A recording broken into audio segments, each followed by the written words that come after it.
ब्रह्मचर्य के अनेक विधि विधान है। उदाहरणार्थ, किसी का पिता कितना ही धनी क्यों ना हो, एक ब्रह्मचारी अपने गुरु के निर्देशन में प्रशिक्षित होने के लिए उसकी शरण में एक दास की तरह आता है और एक तुच्छ दास की भांति कार्य करता है। आप देखेंगे इस आचरण को स्वयं भगवान भी करके दिखाते हैं। जब भी भगवान आते हैं, भगवान श्री राम के रूप में आए, तब भी अगर आपने पुरानी वाली रामायण देखी हो, अगर पढ़ी भी ना हो, तो उसमें भी आप देखेंगे जब भगवान श्री राम अपने बाल अवस्था में होते हैं, तो अपने भाइयों के साथ में वे दूर जाते हैं गुरु से ज्ञान प्राप्त करने के लिए। तो भगवान इस तरह से आचरण करके दिखा रहे। भगवान तो सर्वज्ञ है, भगवान से ही तो सब कुछ आ रहा है, सारा ज्ञान आ रहा है, पर इस तरह से भगवान आचरण करके दिखाते हैं। भगवान श्री कृष्ण भी जब आए तो उन्होंने भी आचरण करके दिखाया, उन्होंने भी गुरु स्वीकार किया, और चैतन्य महाप्रभु ने भी किया। भगवान श्री राम एक राजा के पुत्र थे, लेकिन फिर भी उन्होंने दूर जाकर, गुरुकुल में जाकर गुरु स्वीकार करके एक साधारण सा जीवन, आपने देखा होगा उसमें, रामायण ही मुझे याद आ रही है जो पुरानी वाली मैंने देखी थी, तो उसमें एकदम साधारण सा जीवन, एक जैसे बालक को करना चाहिए, उस तरह से भगवान आचरण करके दिखाते हैं। यहाँ पर आप आएंगे, अगर पांडवों की अगर बात करें, तो वे भी, पांडव और जो कौरव थे, वो भी अपना राजमहल वगैरह छोड़कर अपने जो भी कुमार अवस्था होती है उसमें जाते हैं गुरु के पास में शिक्षा ग्रहण करने के लिए।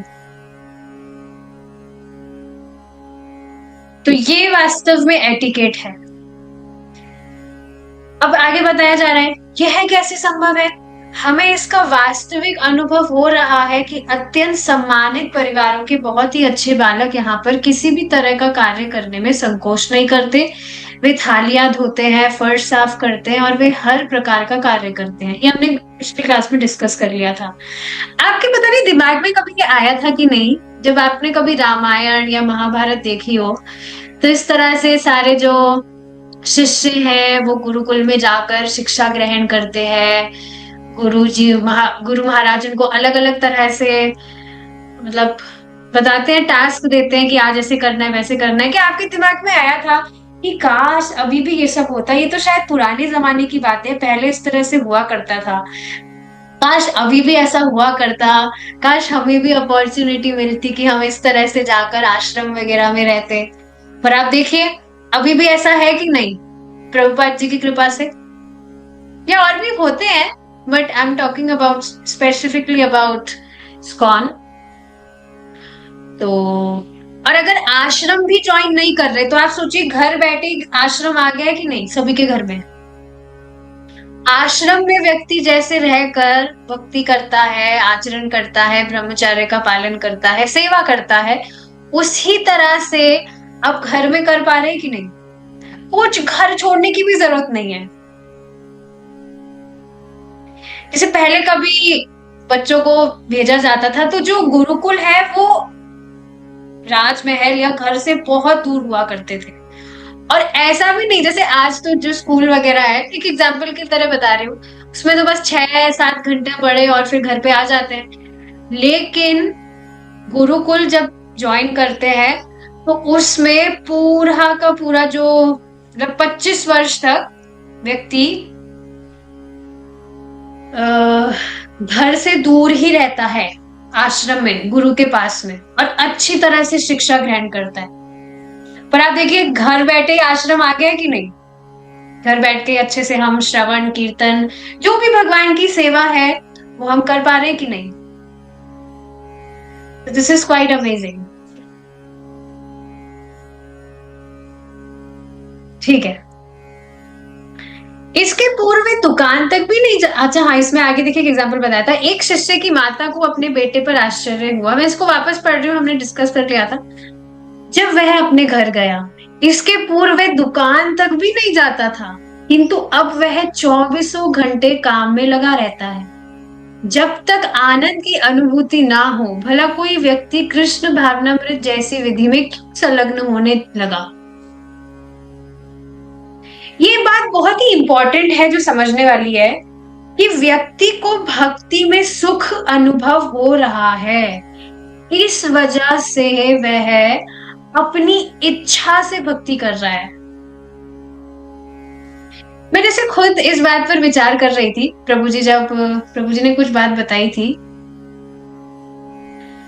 मतलब प्रभु जी हर बार ही बताते हैं कि यहाँ पर किसी को भी फोर्स नहीं किया जाता है, सब अपनी इच्छा से आते हैं क्लास सुनने के लिए एंड ऑल दोस थिंग्स। तो मैं सोच रही थी कि हाँ, यहाँ पर तो सब भक्त दिखते हैं वीडियो ऑन करके, सब अपनी इच्छा से आ रहे हैं। फिर मैंने बाद में सोचा कि चलो, मतलब यहाँ पर भी क्लास में सब भक्त आते हैं तो इसे वीडियो ऑन करके ही आए, पर कुछ कुछ बात समझ पा रहे हैं, दे आर रियलिस्टिंग, इस वजह से तो डेली आ रहे हैं। मैं पर्सनली तो किसी को मैसेज नहीं करती हूँ कि आप आइए, आ जाइए, टाइम हो गया, आ जाइए, टाइम हो गया। I just simply remind in the group, कभी कुछ टाइम ऊपर नीचे होता है तो, और सब भक्त अपनी इच्छा से आ जाते हैं। तो इस बात को आप समझ पा रहे हैं, व्यक्ति भक्ति में सुख अनुभव कर रहा है, एक शांति, एक संतुष्टि अनुभव कर रहा है, इस वजह से वह अपनी इच्छा से एक्सक्लूसिवली टाइम निकालकर इस तरह से वो भक्ति कर रहा है। नहीं तो आप सोचिए, क्या आप कभी भी ऐसा कोई काम करेंगे जिसमें आपको पैसा नहीं दिया जा रहा? Will you do it for free? वो भी हर दिन, एवरी सिंगल डे। आप जप कर रहे हैं, कथा सुन रहे हैं, इसके लिए तो आपको कुछ भी पैसे वगैरह तो नहीं दिए जा रहे। You are doing it from your own choice, क्योंकि आप संतुष्टि अनुभव कर रहे हैं। बिल्कुल प्रैक्टिकल चीज है। तो यही बात है कि जब तक व्यक्ति आनंद अनुभव नहीं करेगा, तो कैसे व्यक्ति कृष्ण भावनामृत जैसी विधि में संलग्न होने लगा, आनंद अनुभव कर रहा है। और आप देखेंगे टेस्ट पहले दिन से ही, from the very first day. इसी वजह से आप हर दिन, इस वजह से आप सेकेंड डे भक्ति करें, फिर आप थर्ड डे करें, फिर आप फोर्थ डे करें, और अब आप करते जा रहे हैं। इसमें एक और बहुत अमेजिंग पॉइंट आज प्रभु जी ने बताया था, बहुत ही मुझे अच्छा लगा था। आप देखेंगे आपके घर में भी लोग कुछ आध्यात्मिकता फॉलो करते होंगे, लेकिन शुरू में वे जितनी मात्रा में अपनी आध्यात्मिकता फॉलो करते थे, आज भी काफी साल बीत जाने के बाद भी वह उतनी मात्रा में ही अपना जो भी डेली का जो नित्य है उनका होता है, उसको वो करते हैं। जैसे प्रभु जी बता रहे थे कि कोई व्यक्ति, सपोज करिए 5 साल पहले 5 मिनट के लिए अगरबत्ती घुमा रहा था, तो आज 5 साल के बाद भी वह 5 मिनट के लिए ही अगरबत्ती घुमाता है। बिल्कुल प्रैक्टिकल चीज है। मैं खुद देखती हूँ हमारी मतलब कॉलोनी में, जब से यहाँ पहले मैं यहाँ पर नहीं रहती थी जहाँ पे मैं अभी रह रही हूँ, कहीं दूसरी जगह हम रहते थे। तो जब से मैं यहाँ शिफ्ट हुई हूँ, ऑलमोस्ट 10 साल से तो ऊपर ही हो गया है, बहुत ज्यादा टाइम हो गया 10 साल से। तो तब से मैं देख रही हूँ कि कॉलोनी में कुछ लोग हैं, वो नियमित रूप से शिव जी के मंदिर जाते हैं जल चढ़ाने, नियमित रूप से। और आज भी नियमित रूप से वे शिव जी के मंदिर जाते हैं जल चढ़ाने। ना तो कुछ बढ़ा ना कुछ घटा। ये बात देखिए, समझिए क्यों यहाँ पर बताई जा रही है। लेकिन अब भक्तों के साथ आप देखिए, शुरू में आपको बताया गया था कि आप सिर्फ 7.5 मिनट्स दीजिए, मतलब एक माला जिसको करने में 7.5 मिनट ही लगता है, ज्यादा से ज्यादा 10 मिनट लग जाता होगा। आप 10 मिनट से स्टार्ट करिए, बस 10 मिनट से स्टार्ट करते करते आप देखेंगे 10 मिनट से हुआ आधा घंटा, आधा घंटा से 1 घंटा, 1 घंटा से 2 घंटा, और 2-2.5 घंटे अब 16 माला। उसके बाद में क्लासेस क्लासेस हो सकता है आपने 20-30 मिनट से स्टार्ट की हो, पर अब 45 मिनट्स की क्लास, और वो भी सिर्फ एक क्लास तक नहीं रुक जाता है। सुबह क्लास, फिर दिन में क्लास, फिर शाम को क्लास। तो इस तरह से आप देखेंगे, क्योंकि भक्ति में टेस्ट है, व्यक्ति भक्ति में आनंद अनुभूत कर रहा है, इस वजह से it is increasing. Can you see this? और जबकि अभी 5 साल तो हमें हुआ भी नहीं है, सिर्फ कुछ ही टाइम में, कुछ भक्त को तो मैं देख रही हूँ 1 साल भी नहीं हुआ है, बट स्टिल 16 राउंड्स चैंटिंग, नियमित रूप से क्लास में आना, प्रसादम एंड ऑल दोस थिंग्स। तो आप देखेंगे कितना अंतर है, क्योंकि आनंद है, आनंद है। और ये व्यक्ति को तभी पता चलता है जब वो इस प्रोसेस को फॉलो करता है, करेगा ही नहीं तो कैसे समझ आएगा उसको। यह केवल हरे कृष्ण कीर्तन करने से ही है। यही हरे कृष्ण मंत्र हमारी एकमात्र निधि है। यस, आप देखेंगे अगर किसी व्यक्ति की कुछ बुरी आदतें हैं, चाहे से वो उसको छोड़ना भी नहीं चाहता हो, लेकिन वो चांटिंग करना स्टार्ट कर दिया, तो बुरी आदतें कब उसकी साफ हो जाएगी उसको पता भी नहीं चलेगा। एक भक्त का एग्जाम्पल प्रभु जी बता रहे थे कि एक माता जी है, तो वो भक्ति करती थी, तो उनकी शादी हो गई, तो उन्होंने अपने पिताजी को भी हरे कृष्ण महामंत्र बताया कि आप चैंटिंग करा करिए, अच्छा है करना। तो उन्होंने चैंटिंग करना स्टार्ट किया, तो उनकी पहले आदत थी 6 घंटे टीवी देखना, वॉचिंग टेलीविजन फॉर 6 आवर्स। लेकिन चैंटिंग करते करते उनकी टीवी देखने की जो इच्छा थी वो कब समाप्त हो गई उनको भी पता नहीं लगा। वो खुद बता रहे थे कि पता नहीं आजकल टीवी देखने का मन ही नहीं करता। सोचिए 6 आवर्स टीवी। तो ये जो हरे कृष्ण महामंत्र है, दिस इज रियली मैजिकल। जैसे कल एक कोई व्यक्ति थे, तो मतलब वो नए ही हैं, तो उनको मैंने चैंटिंग करने के लिए कहा था, और कल हमने मतलब डिसाइड किया था कि हम कृष्णा बुक साथ में पढ़ेंगे।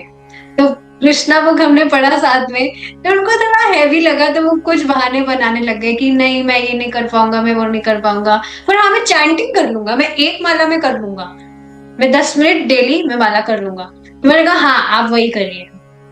चैंटिंग करते करते अपने आप कैसे, जैसे जैसे ये जो आवरण है ये हटता जाएगा, दूषण हटता जाएगा, अपने आप उसका भगवान में मन लगने लगता है। तो ये इंपॉर्टेंट चीज है that you make them chant, make them chant. तो ये हरे कृष्ण मंत्र हमारी एकमात्र निधि है।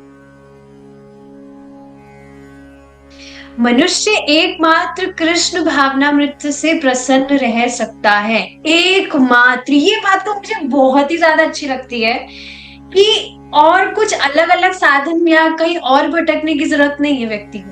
अब वो उसकी मर्जी, वो भटकना चाहता है तो, लेकिन एकमात्र जो साधन है जिससे वह प्रसन्न रह सकता है वह है कृष्ण भावनामृत। आप सोचिए अगर और भी साधन होते तो कितना कंफ्यूजन होता ना कि मैं ये करूं कि मैं वो करूं, पर एकमात्र कृष्ण भावनामृत से ही व्यक्ति प्रसन्न रह सकता है। और आप ये खुद एक्सपीरियंस कर रहे हैं। वस्तुतः ये आनंद पूर्ण जीवन है, किंतु बिना प्रशिक्षित हुए ऐसा जीवन बिताया नहीं जा सकता।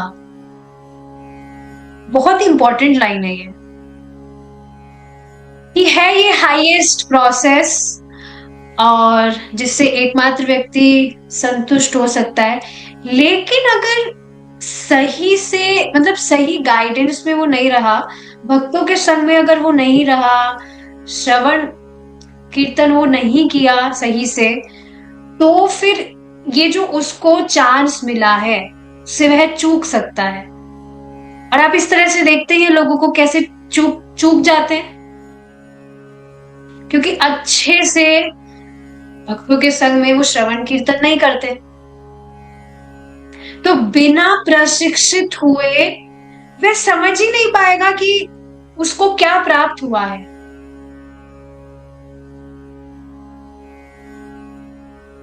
नहीं समझ पाएगा वो। इस वजह से फिर वो डेविएट कर जाता है। प्रहलाद महाराज कहते हैं कि हर व्यक्ति पारिवारिक स्नेह से बंधा है। जो व्यक्ति पारिवारिक मामलों में अनुरक्त रहता है वह अपनी इंद्रियों को वश में नहीं कर सकता। स्वभावतः हर व्यक्ति किसी ना किसी से प्रेम करना चाहता है। उसे समाज, मैत्री तथा प्रेम की आवश्यकता होती है। ये आत्मा की मांगे हैं, किंतु वे विकृत रूप में प्रतिबिंबित हो रही है। This is very very true कि हर कोई व्यक्ति प्रेम चाहता है। आप देखेंगे शब्दों का तुरंत प्रभाव पड़ता है, बहुत ज्यादा प्रभाव पड़ता है। कोई व्यक्ति आपका शत्रु भी है लेकिन आप उससे प्रेम से बात करें, प्रेम से आप उसे कुछ बोले, तुरंत उसका हृदय परिवर्तित हो जाता है। करके देखिएगा आप। पहले की बात है, भक्ति में आने से पहले की, तो मैं मतलब कोर्स वगैरह तो पढ़ते ही रहते थे पहले भी, तो उसमें समझ तो आता था कि हाँ प्रेम से हमें बात करनी चाहिए और एंड ऑल दोस थिंग्स। लेकिन मेरे साथ में प्रॉब्लम क्या होती थी, मैं ऐसा कर नहीं पाती थी। करना मैं चाहती थी कि मैं सबसे प्रेम से बात करूं, इन वेरी नाइस टोन, पर मुझसे हो नहीं पाता था। अभी आप जिस तरह से मुझे देख पाते हैं, मैं वैसी बिल्कुल भी नहीं थी मैं पहले। I was just opposite of this. इसलिए काफी लोग जो काफी टाइम बाद जिनका मुझसे मिलना होता है तो बिल्कुल सरप्राइज हो जाते हैं। एक माताजी थी, मुझे याद है, कुछ महीनों पहले उनसे बात हुई थी मेरी, जिनको मैं मेरा शत्रु मानती थी पहले। अब तो ऐसा कुछ रह ही नहीं गया है। तो उनकी जब मुझसे बात हुई तो शी वाज सेइंग कि अरे आपकी तो आवाज ही बदल गई, आप कितना प्रेम से बोल रहे हो। क्योंकि उनको याद था कि पहले मैं सिर्फ मतलब मेरी जो वाणी है उससे प्रेम तो कभी, मतलब फूल तो कभी बरसते ही नहीं थे। अभी भी ऐसा नहीं फूल बरसते हैं, बट ये चीज मैं क्यों बता रही हूँ, बहुत इंपॉर्टेंट चीज है समझने वाली, कि भक्ति करने से व्यक्ति का जो स्वभाव है वो अपने आप ही सॉफ्ट होने लगता है। और हर कोई व्यक्ति क्योंकि प्रेम ही चाहता है, वो उसको कृष्ण भावनामृत से ही प्राप्त होंगी। Is it not? आप देखिए ना, जो भक्त है, जो कृष्ण भावनामृत प्रैक्टिस कर रहे हैं, वो आर कृष्ण कॉन्शियस, उनका जो बिहेवियर है वो कितना सॉफ्ट होता है। Is it not? एक और कुछ एग्जाम्पल दिया था, एग्जाम्पल था, हाँ एक बहुत ही शानदार एग्जाम्पल था कल, क्योंकि अगर श्रीमद् भागवतम क्लास आपने अटेंड की हो तो उसमें कुछ टॉपिक आया था जिसमें प्रभु जी बहुत जोर से हंसे थे, लाइक बहुत ज्यादा जोर से, क्योंकि वो टॉपिक ही कुछ ऐसा था। तो उस पर ही प्रभु जी आज ये बात बता रहे थे कि आप देखेंगे भगवान की भक्ति में जो आनंद है वो एक सामान्य भौतिकतावादी कभी भी अनुभूत नहीं कर पाता। उसको हमेशा एंजाइटी रहती है। अब खुद सोचिए कि अभी जिस तरह से हम खुलकर, मतलब वी आर सो जॉयफुल, जिस तरह से हम जॉय में रहते हैं, जिस तरह से हम भगवान के विषय में सुनते हैं, भक्तों के साथ में हम वार्ता करते हैं, जो आनंद, जो सुख अभी हमें होता है, क्या पहले वैसा था?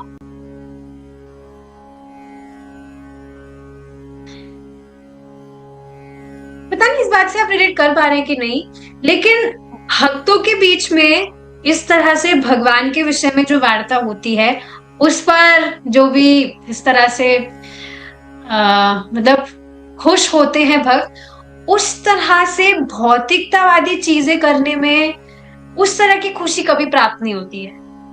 बार बार भी इस चीज को मैं रिफ्लेक्ट करती हूँ। जैसे आप देखिए कि श्रीमद् भागवतम है, आप देखिए कितनी मोटी बुक है। कोई भी व्यक्ति इसको मतलब देखेगा तो उसको चक्कर आ जाएगा, अरे इतनी मोटी बुक। लेकिन हमने अभी इसको पढ़ना स्टार्ट किया है, and I am looking forward ऐसी ही जो और भी मतलब बुक्स हैं। श्रीमद् भागवतम के देयर आर मेनी, बहुत सारे कैंटोज हैं, so I am looking forward to read them. पहले जो भौतिकतावादी पढ़ाई थी उसमें तो एक पतली सी बुक भी बहुत ही ज्यादा सर का दर्द लगता था। अभी भी जिनको पढ़ना पड़ता है, पता नहीं कैसे वो पढ़ते हैं, मुझे नहीं पता, बहुत सर का दर्द लगता था। पर आप देखिए भगवान की भक्ति में ऐसा नहीं है। We look forward to read these books. भार नहीं लगता है। और ये मुझे भी समझ नहीं आता ये होता कैसे है, बट भगवान की भक्ति का ऐसा ही है। तो ये इंपॉर्टेंट चीज है कि आत्मा की मांगे हैं कि व्यक्ति प्रेम करे। लेकिन बस यही डिफरेंस है कि इस भौतिक जगत में वो स्पिरिचुअल वर्ल्ड का रिफ्लेक्शन है, प्रतिबिंब है। जैसे आप जो शीशा होता है कांच, उसमें आप कोई वर्ड दिखाइएगा, कुछ भी स्पेलिंग वगैरह, अपना फोन पकड़कर ही आप खड़े हो जाइएगा, आप देखेंगे फोन का बिल्कुल ऑपोजिट उस कांच में दिखेगा आपको। जो शीशा है उसका ऑपोजिट आपको नजर आएगा। तो उसी तरह से प्रेम जो है, हर ही जो जीवात्मा है वो प्रेम चाहता है क्योंकि आत्मा की मांगे है। लेकिन इस भौतिक जगत में वह प्रतिबिंबित हो रही है। प्रतिबिंबित का अर्थ समझ रहे हैं?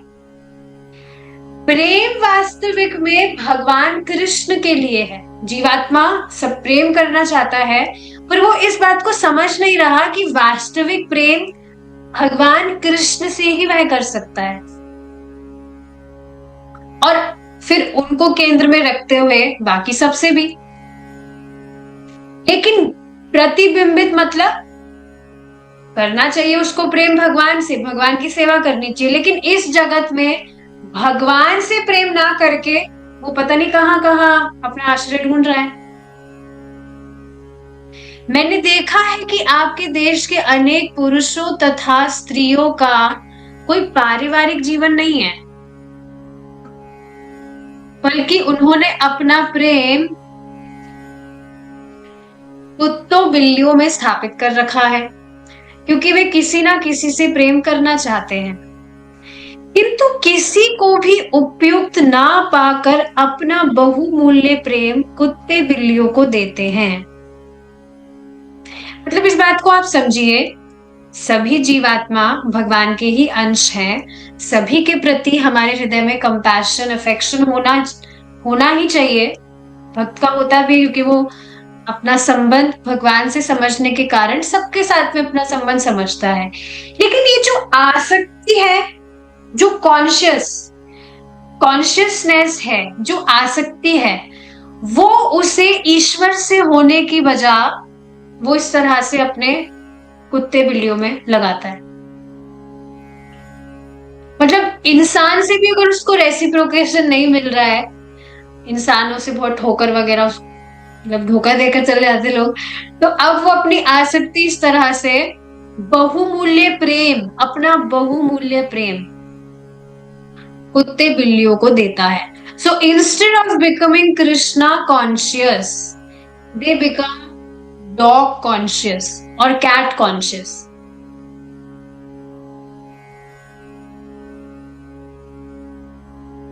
और फिर अगले जीवन में जो शरीर है वो भी उसी के अनुकूल प्राप्त होगा। This is very dangerous. हमारा कार्य है इस प्रेम को, जिसे कहीं ना कहीं स्थापित करना ही है, कृष्ण पर स्थानांतरित करना। यही कृष्ण भावनामृत है। तो ये बात आप समझ रहे हैं?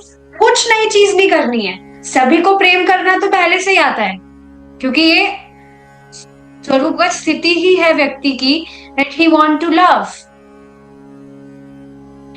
लेकिन उसको सही जगह पर लगाना is the perfection of life। हमारा कार्य क्या है कि हम इस प्रेम को कृष्ण पर स्थानांतरित करें। Our object of love is Krishna. हमारे जो एकमात्र प्रेमास्पद है वे कृष्ण ही है। There is no any other person. और देखिए, इस बात को भी आप समझने का प्रयास करिए, जो हमने पहले के चैप्टर्स में भी डिस्कस किया, कि जीवात्मा शाश्वत है, लेकिन अगर वह अशाश्वत व्यक्तियों और वस्तुओं में अपनी आसक्ति, अपने बहुमूल्य प्रेम को स्थानांतरित करता है, तो उसको छलावा ही प्राप्त होगा। वो खुद से ही छल कर रहा है। क्यों? क्योंकि जहां पर भी वो अपनी फीलिंग्स लगा रहा है, वो व्यक्ति या वस्तु तो स्वयं ही हमेशा के लिए उसके साथ में नहीं रहने वाले। Is it not? पर भगवान तो इस तरह से नहीं है। भगवान तो हमेशा से रहने वाले। जैसे आज कोई व्यक्ति थे, वो आए थे घर पर, तो वो कह रहे थे कि मतलब ये जो भक्ति है उसके रिलेशन में कुछ ना कुछ ऑब्जेक्शन तो सब जगह चलता ही रहता है। तो वो पता नहीं कुछ कह रहे थे कि ये पता नहीं ये लोग भक्ति कर रहे हैं, पर इनको समझ में नहीं आता कि जितनी भगवान की भक्ति करता है जो व्यक्ति, उतना ही भगवान उसको दुख देते हैं, उसकी परीक्षा लेते हैं, उसको पीड़ा में डालते हैं। इस तरह से वो कह रही थी। ऐसा आपने सुना भी होगा भक्ति में आने से पहले भी, और क्या पता देखा भी हो, बट देखिए वास्तविक नहीं है। I was thinking in my mind that Krishna is not like that. पहली बात तो ऐसा है नहीं कि हम बहुत कुछ भक्ति कर रहे हैं। पहली बात तो ये है, थोड़ी बहुत कुछ भक्ति करने के बाद में भी भगवान इतना प्रेम से रखते हैं। देखिए, हर कोई भक्त जो भी यहाँ इस क्लास में उपस्थित है, definitely you have experienced some reciprocation from Krishna. भगवान से आप रेसिप्रोकेशन अनुभव करते ही हैं, वो जितनी मात्रा में आप करें। पर भगवान कभी भी इस तरह के व्यक्ति नहीं है कि हम भगवान का भजन कर रहे हैं और भगवान हमको दुखी देते रहे हमें। बल्कि देखिए, आप खुद इसको ऑब्जर्व करेंगे कि पहले से अधिक आसान जीवन होता जाता है जैसे जैसे व्यक्ति भक्ति करता है। जैसे मेरे रूम में पहले एक बेड था, मतलब ऐसे मैं एग्जांपल की बता रही हूँ, मैंने वो निकाल दिया, मुझे नहीं चाहिए बेड। पूरा जो रूम है पूरा अच्छा खाली खाली हो गया, and I am feeling very light. बहुत मुझे आसान, बहुत मतलब अमेजिंग लग रहा है कि हाँ पूरा कुछ जगह नहीं है, तो पूरा उसने जगह कवर की हुई थी, and I am feeling very nice. तो आप देख रहे हैं ये एग्जाम्पल मैंने क्यों दिया। जैसे जैसे व्यक्ति भक्ति करता है, तो ये जो बाहरी कारण है, बाहरी जो वस्तुएं हैं, उन पर उसकी जो निर्भरता है वह समाप्त होने लगती है। जैसे जब मैं उस बेड को निकाल रही थी, तो थोड़ा मुझे ऐसे लग रहा था, अरे मेरा बेड जा रहा है, थोड़ी बहुत ऐसे आसक्ति मुझे लग रही थी, पर मैंने निकाल दिया। मैंने सोचा नहीं, कोई मतलब नहीं है फालतू में आसक्ति से। मतलब मैं यहाँ पर नहीं कह रही कि आप बेड पर ना सोए, ऐसा मैं कुछ नहीं कह रही हूँ। I am just telling my point. तो हाँ, उसको निकल जाने के बाद में now I am feeling very nice. तो मतलब मैं यहाँ पर बता क्या रही हूँ, जैसे जैसे व्यक्ति भक्ति करता है, भक्ति नहीं करने से पहले ये जो भी बाहरी चीजें हैं, एक्सटर्नल चीजें, कि मुझे ये प्राप्त हो जाएगी तो मैं सुखी हो जाऊंगा, वो प्राप्त हो जाएगा तो सुखी हो जाऊंगा, जिससे उसे हमेशा निराशा ही प्राप्त होती है। लेकिन जब व्यक्ति भक्ति करने लगता है, उसका प्रेम भगवान से बढ़ता है, वो देखता है कि भक्ति करके वह संतुष्ट हो रहा है, तो अपने आप ही बाहर की चीजों में आसक्तियां खत्म होने लगती है। सोचिए कितना बड़ा फ्रीडम है ये, that your happiness does not depend on these external things. ये बाहरी जो वस्तुएं हैं, इस पर आपका जो सुख है वो निर्भर नहीं करता है। कितना बड़ा लिबरेशन है ये। और इस वजह से जो भक्त है वो हमेशा सादा जीवन जीते हैं, सादा जीवन जीने का प्रयास करते हैं, क्योंकि आप देखेंगे वस्तु इकट्ठा करने से हमारी जो कॉन्शियसनेस है उन वस्तुओं में अटक जाती है। So I am feeling very very happy. अब किन्हीं भक्त को अगर घर पर भी आना हो तो आराम से यहाँ पर आकर क्लास में दे कैन अटेंड। समडे अगर आपका आना हो आप आ सकते हैं घर पे, ठीक है। तो ये बात आप समझ रहे हैं, यह है कृष्ण भावनामृत है कि हम हमारा जो ये हमारी जो स्वरूपगत मांग है प्रेम, इस बहुमूल्य प्रेम को हम कृष्ण पर स्थानांतरित करें। यदि आप अपने प्रेम को कृष्ण पर स्थानांतरित करते हैं तो यह सिद्धि है। किंतु आजकल लोगों को हताश किया तथा ठगा जा रहा है। सिद्धि मतलब आप समझ रहे हैं, you will never be deceived. अगर आप अपना प्रेम कृष्ण पर स्थानांतरित करेंगे तो आप कभी धोखे में नहीं रहेंगे। You will never be deceived. धोखा, छल वगैरह कभी, ये सब कुछ आप इस सब से बचे रहेंगे। आपको ये सब नहीं प्राप्त होगा, because Krishna is not like that. Krishna धोखा नहीं देते हैं। हमारे एकमात्र प्रेमास्पद है। किंतु आजकल लोगों को हताश किया तथा ठगा जा रहा है, अतएव उन्हें इसका ज्ञान नहीं रहता कि वे अपना प्रेम कहाँ स्थापित करें। बिल्कुल स्पष्ट है। अतः अंत में वे कुत्ते बिल्लियों पर अपना प्रेम स्थापित कर देते हैं। इस बात को आप समझे। पहले वो किन्हीं व्यक्तियों में अपनी आसक्ति लगाते हैं, उनसे प्रेम करने का प्रयास करते हैं, लेकिन सामने से मिलता क्या है? छलावा। अगर ठीक है, सामने वाला व्यक्ति बहुत अच्छा भी है, वो आपके साथ में ठीक है, आदान प्रदान कर रहा है प्रेम का, लेकिन वो बेचारा कभी ना कभी तो मरेगा ना, हमेशा के लिए तो आपके साथ नहीं रह सकता है। और पहली बात, अगर आप इस पर विचार करेंगे तो आप पाएंगे कि इस जगत में वास्तविक में प्रेम है भी नहीं, सिर्फ इंद्रिय तृप्ति मात्र है। You scratch my back and I scratch your back. इसका समझते हैं आप? तुम मेरी इंद्रिय तृप्ति पूरी करो, मैं तुम्हारी इंद्रिय तृप्ति पूरी करूंगा। और वो किसी भी विषय में हो सकता है, इसके अतिरिक्त कुछ है ही नहीं। और जैसे ही फिर व्यक्ति मतलब उब जाता है तो बस फिर देयर इज पॉसिबिलिटी ऑफ मतलब हताशा उसको प्राप्त होगी ही, वो ठगा जाएगा। तो इस तरह से जब व्यक्ति से उसे कुछ आदान प्रदान नहीं मिलता तो वह अपना प्रेम अब पशुओं में स्थापित करने लगता है। पर आप देखेंगे जो पशु है वो भी धोखा दे देते हैं। मुझे याद है बहुत पहले मैंने एक बार तोता पाला था, and I was so much attached with him. इतना मैं उससे अटैच थी कि मैं उसको रात को उसको मैं साथ में लेकर सोती भी थी, उसके साथ में मैं खाना खाती थी। बहुत पहले की बात कर रही हूँ मैं, when I was in my school. लेकिन एक दिन हुआ क्या, पता नहीं किस तरह से जो जिसमें वो पिंजरे में वो रहता है वो गिर गया था, तो और खिड़की गेट कुछ खुला था, मौका देख के वो उड़ गया। उसको बिल्कुल याद नहीं आया कि अरे मैं इतना अच्छे से सो रहा था, खा रहा था, मतलब मेरी फ्रेंड कहेंगे, कुछ भी कहेंगे, तो उसको कुछ भी याद नहीं आया। उसको बस याद आया मुझे अब उड़ना है, मुझे आजादी चाहिए। तो ये सारी चीजें हैं। तो कहीं पर भी बेसिकली बॉटम लाइन क्या है, व्यक्ति यहाँ पर कहीं पर भी अपने इमोशंस लगा रहा है, उसको अंत में हताशा ही प्राप्त होगी।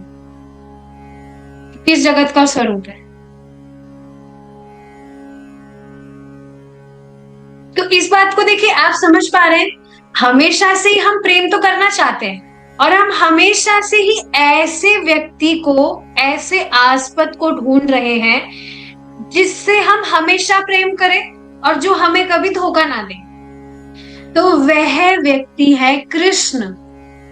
ये बात यहां पर समझाई जा रही है। लेकिन हर व्यक्ति भौतिक प्रेम से बद्ध है। भौतिक प्रेम में उन्नत व्यक्ति के लिए आध्यात्मिक जीवन विकसित कर पाना बहुत कठिन है, क्योंकि प्रेम का यह बंधन अत्यंत बलशाली होता है। अब इस पॉइंट को भगवान ने चाहा तो हम कल कंटिन्यू करेंगे। We'll stop here now. Thank you so much for your association. Hare Krishna. Jai Srila Prabhupada.